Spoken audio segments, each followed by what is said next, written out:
Okay, so here we have sonnet number 17 by Shakespeare. And this is the last sonnet of what they call the Procreation series.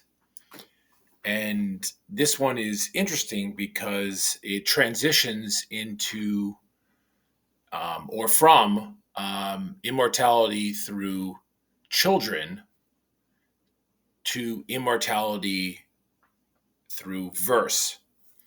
And in the couplet, he says, "But were some child of yours alive that time, you would live twice," in it and in my rhyme. So he's incorporating these two ideas.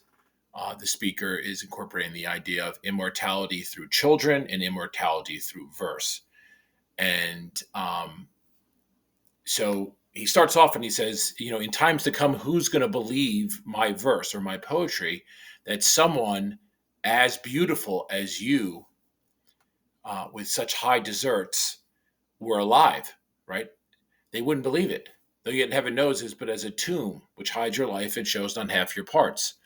So the verse is a tomb, metaphorically, that is only going to hide your life, and it can't show you completely. He says, if I could write the beauty of your eyes and in fresh numbers number all your graces, the age to come would say, this poet lies.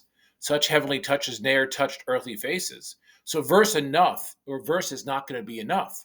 People are going to question it. They're going to say, there's no way that you were this beautiful. The poet is lying. So should my papers, this is the third quatrain, yellowed with their age, be scorned. So as time goes on and the papers are yellowed, people in the future are going to say, "There's no way that you were this beautiful." Like old men of less truth than tongue, like older people who tell stories and exaggerate, and your true rights be termed a poet's rage or inspiration, and stretched meter of an antique song. And it's just poetic license, so to speak. Exaggeration. There's no way you would be viewed as that beautiful, right? It was just the poet, just me exaggerating.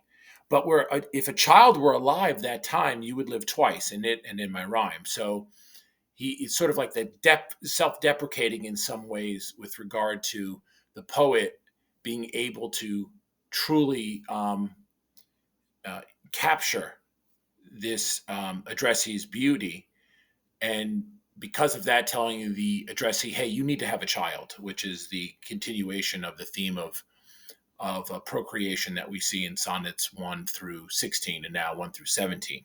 But here he starts, the poet, the speaker, mentions immortality through verse, or at least the notion that you'll be alive in verse, but it won't be the same as if your beauty were in a child, and that people in the future will be able to look at the child and say, "Oh, now I know how beautiful you were because of the child."